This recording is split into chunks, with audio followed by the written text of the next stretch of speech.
Gloire à Jésus, je vous salue tous dans le nom de notre Seigneur. C'est encore un privilège pour moi de vous retrouver en ce jour dans le cadre des mardis de la parole. Nous voulons étudier la parole du Seigneur, comprendre les principes qu'il veut nous communiquer et travailler à les appliquer dans nos vies afin de voir sa main se manifester avec nous chaque jour. Permettez que nous puissions prier pour ces quelques instants. Père, merci pour l'opportunité de goûter, de manger ta parole, ta nourriture en ce jour. Convainc-nous de cette parole, qu'elle puisse faire son trajet, son chemin en nous. Bénis nos vies, donne-nous la force de mettre cette parole que nous aurons comprise en pratique pour la gloire de ton nom. Amen. Bien-aimés, ce matin, je voudrais vous parler d'un thème, le miracle de Béthanie. Et j'ai mis comme sous-thème, comment voir la gloire de Dieu. Nous lisons dans la parole de Dieu, notre texte de base est dans l'évangile de Jean, le chapitre 11 du verset 1 à 4. Il y avait un homme malade, Lazare de Béthanie, village de Marie et de Marthe sa sœur. C'était cette Marie qui oignit de parfum le Seigneur et qui lui essuya les pieds avec ses cheveux. Et c'était son frère Lazare qui était malade. Les sœurs envoyèrent dire à Jésus, « Seigneur, voici, celui que tu aimes est malade. » Verset 4. Après avoir entendu cela, Jésus dit, « Cette maladie n'est point à la mort, mais elle est pour la gloire de Dieu, afin que le Fils de Dieu soit glorifié par elle. » Amen.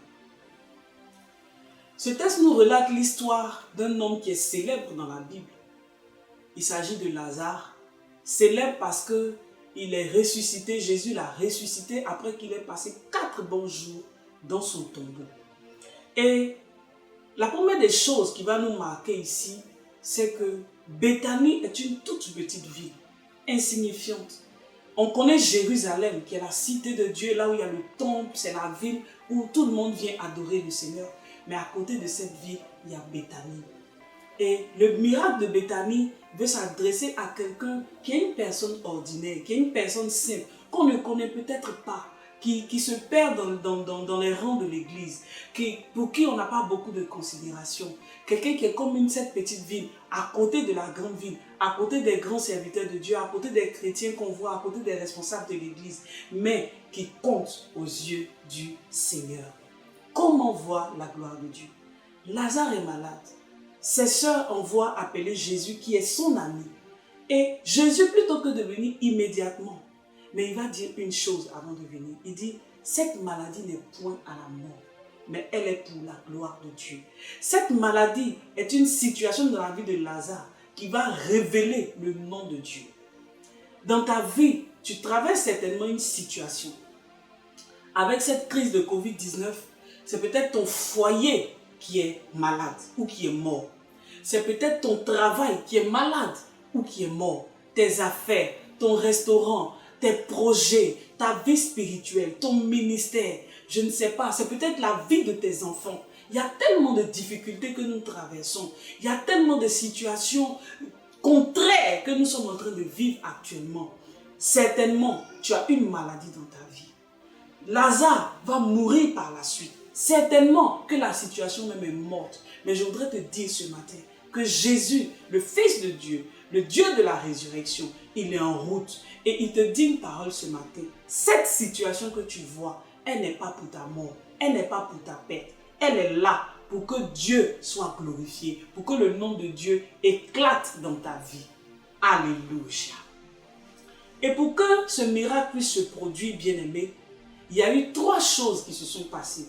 Et je vais symboliser ces 3 choses par les 3 personnages de notre histoire à part Jésus.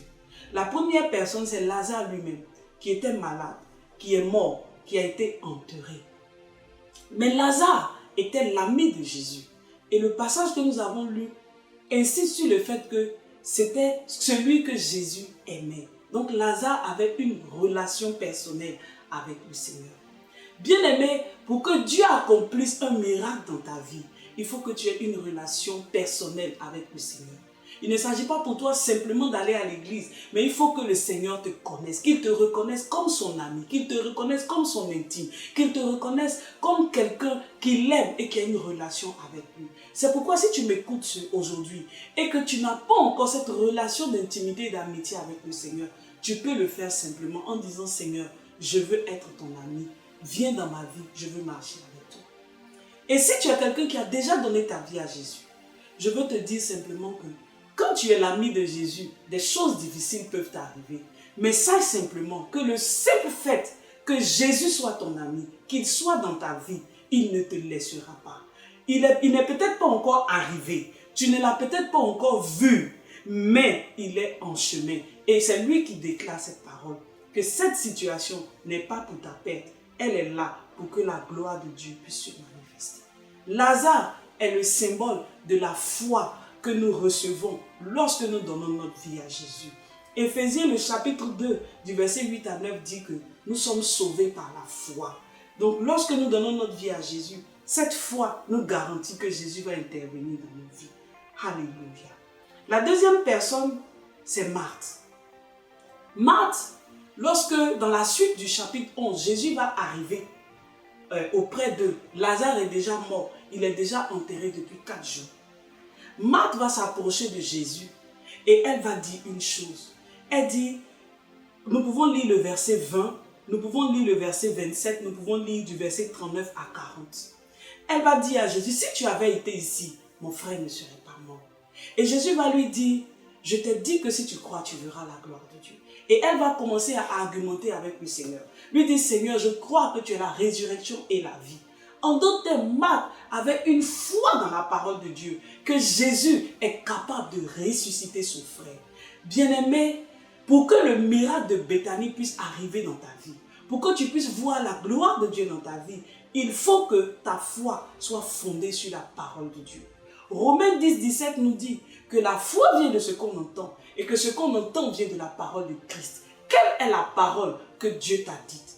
Quelle est la parole que tu lis dans la Bible? Ce sont ces promesses, c'est cette parole qui va te donner de l'assurance et te permettre de rappeler au Seigneur dans des situations de crise que tu vis. Quand ta situation, tu as une maladie dans ta vie, quand la mort vient frapper dans un aspect de ta vie, que tu puisses dire, Seigneur, voici ce que la Bible dit que tu fais. Voici ce que la Bible dit que tu es. Je sais que tu es capable de le faire. Et sur la base de sa parole, puisque Dieu est attaché à sa parole, il va réaliser ce miracle dans ta vie. Gloire à Dieu. La troisième personne, ou le troisième personnage, c'est Marie. Et Marie, à son tour, va aller à la rencontre de Jésus quand il va arriver. Elle est dans la même situation. Elle aussi a perdu son frère, Lazare, enterré depuis 4 jours. Et quand Marie va arriver au pied de Jésus, on peut lire les versets 20, 28 à 29, 32 à 38. Quand Marie va arriver devant Jésus, elle ne va pas argumenter comme sa sœur l'a fait avec Jésus. Elle va avoir une attitude différente. Et au verset 32, la Bible dit que Marie s'est jetée aux pieds du Seigneur. Elle s'est prosternée devant le Seigneur. Elle a pris une position d'humilité, de soumission totale. Elle a laissé éclater ses sentiments et ses émotions. Et les larmes aux yeux, dans les pleurs, elle s'est tournée vers Jésus. Elle dit, si tu avais été ici, mon frère ne serait pas mort. Et Jésus va être tellement touché par cette attitude de Marie que la Bible dit que Jésus, ému de compassion, il a pleuré. Immédiatement, il demande aux gens où est-ce que Lazare a été mis. Il veut voir le tombeau de Lazare. Marie est le symbole de la foi en Dieu, mais de la foi par la prière. Dans Luc, le chapitre 18, au verset 1, Jésus dit, jusqu'au verset 8, Jésus nous parle de la prière comme un acte de foi. Il dit que si nous prions, si nous dépendons totalement de lui, comme la veuve a dépendu du juge inique dans ce passage, si nous nous jetons à ses pieds, si nous dépendons totalement de lui dans la prière, si nous venons déposer tous nos fardeaux, toutes nos difficultés, toutes nos souffrances à ses pieds, lui, il va se manifester. Et le miracle qu'il a accompli à Béthanie va s'accomplir dans nos vies. Quand Jésus arrive au tombeau, nous connaissons pour la plupart à la fin de l'histoire, un mort qui est là depuis 4 jours, qui est déjà décomposé. Tout le monde va lui dire, il sent déjà. Mais Jésus va se mettre devant le tombeau. Lazare sort. Et Lazare va sortir. Non seulement il va sortir, mais il va dire déliez-le, libérez-le de ses liens, libérez-le de ses chaînes et laissez-le aller. Bien-aimé ce matin, la situation que tu as dans ta vie qui est malade, la situation que tu as dans ta vie qui est morte, qui est ensevelie, Jésus veut apporter la résurrection. Le miracle de Béthanie va se produire dans ta vie. Tu vas voir la gloire de Dieu parce que cette situation n'est pas là pour que tu meurs. Cette situation n'est pas là pour que ta vie soit détruite. Cette situation n'est pas là pour que rien ne se passe pour toi. Elle est là spécialement pour que la gloire de Dieu puisse se manifester. Et c'est un miracle qui a attiré des foules et des foules. C'est un miracle, comme on le dit, qui a fait le buzz.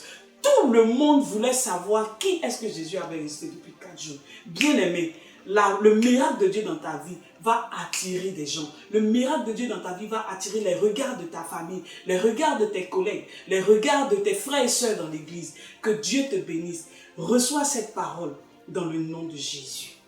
Et nous allons prier sur la base de ces 3 points. Tu vas dire avec mon Seigneur, donne-moi la foi de Lazare. Quelle que soit la situation que je vis, que je demeure attaché à toi, que je sois toujours ton ami, je veux maintenir ma relation avec toi. Parce que tant que je suis avec toi, tu interviendras dans ma vie, tu viendras vers moi. Prions ensemble le Seigneur. Seigneur, en ce jour, nous avons besoin de la foi de Lazare. Nous avons besoin que tu nous remplisses d'amitié avec toi. Nous voulons cultiver cette relation d'intimité. Nous voulons rester dans ta maison, rester dans la foi, rester dans ta présence, rester à l'église, rester dans le département où on est, ne pas abandonner, ne pas murmurer, ne pas nous rebeller contre toi, ne pas rétrograder, ne pas abandonner la foi. Et Seigneur éternel, Dieu des armées, nous voulons être dans cette relation d'amitié avec toi, parce que c'est à cette condition que tu vas intervenir pour nous. Amen. Le deuxième sujet, tu vas dire avec moi, Seigneur, donne-moi la foi de Marthe. Je veux être quelqu'un qui lit ta parole, qui la médite, qui l'étudie, qui la connaît, qui l'enregistre, qui la mémorise et qui sait l'utiliser pour toucher ton cœur. Seigneur, apprends-nous à lire ta parole. Apprends-nous à demeurer dans ta parole. Donne-nous la foi sur la base de ta parole. Parce que c'est par cette parole que tu vas opérer le miracle dans ma vie. C'est par cette parole que tu vas intervenir dans ma vie. Seigneur, quel que soit ce que je vis, quel que soit ce dont j'ai besoin, si je ne suis pas dans ta parole, si je ne la connais pas pour te la rappeler, si tes promesses ne sont pas devant mes yeux, tu n'auras pas d'appui, tu n'auras pas de support pour intervenir dans ma vie. Donne-moi la foi dans ta parole. Donne-moi de m'attacher à cette parole et de la garder au nom de Jésus. Amen. On va prier pour le troisième sujet. Tu vas dire, Seigneur, donne-moi la foi de Marie. Apprends-moi à dépendre de toi. Dans ma situation, que je ne murmure pas, que je ne cours pas dans tous les sens pour chercher une solution, mais que je vienne me jeter à tes pieds. Que je puisse dire, comme dit le chant, tu es tout pour moi. Je n'ai personne devant moi. Je n'ai personne derrière moi. Toi, tu es tout pour moi. Seigneur, donne-moi la foi de Marie.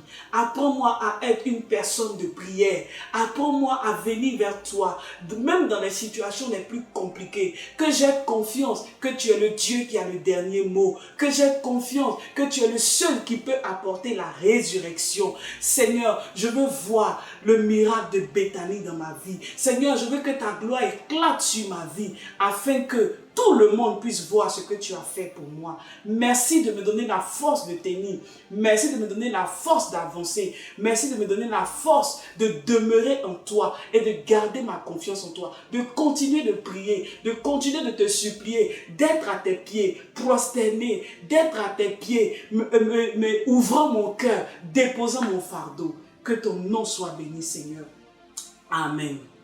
Bien-aimé, que Dieu te bénisse. Je voudrais vraiment passer quelques paroles, t'encourager à garder ton amitié avec le Seigneur, à être quelqu'un qui est attaché à la parole de Dieu, aux promesses de Dieu, mais aussi à être une personne qui dépend totalement de Dieu dans la prière. Et la bonne nouvelle, c'est que le miracle de Béthanie va arriver dans ta vie. Les situations qui sont malades, qui sont boiteuses, les situations qui sont mortes, là où il n'y a plus d'espoir, le Seigneur va certainement venir vers toi. Et le miracle, l'intervention de Jésus va apporter la gloire de Dieu. Elle va attirer des personnes devant ton témoignage. Que Dieu te bénisse. Shalom à toi. À très bientôt.